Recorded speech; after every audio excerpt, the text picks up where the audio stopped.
বেণীমাধব, বেণীমাধব, তোমার বাড়ি যাব। বেণীমাধব, তুমি কি আর আমার কথা ভাবো? মোহনবাসী তমাল তরু মূলে বাজিয়েছিলে।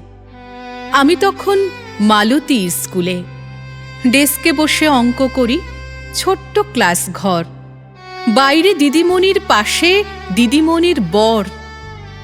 আমি তখন নবম শ্রেণী, আমি তখন শাড়ি। আলাপ হলো বেণীমাধব সুলেখাদের বাড়ি। বেণীমাধব, বেণীমাধব, লেখা পড়ায় ভালো। শহর থেকে বেড়াতে এলে, আমার রং কালো। তোমায় দেখে এক দৌড়ে পালিয়ে গেছি ঘরে। বেণীমাধব, আমার বাবা দোকানে কাজ করে।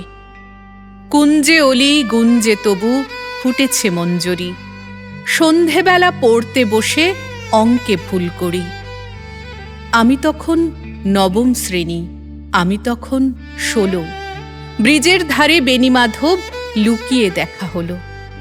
বেণীমাধব, বেণীমাধব, এত দিনের পরে সত্যি বলো, সেসব কথা এখনো মনে পড়ে? সেসব কথা বলেছ তুমি তোমার প্রেমিকাকে। আমি কেবল একটি দিন তোমার পাশে তাকে দেখেছিলাম আলোর নিচে, অপূর্ব সে আলো। স্বীকার করি দুজনকেই মানিয়েছিল ভালো।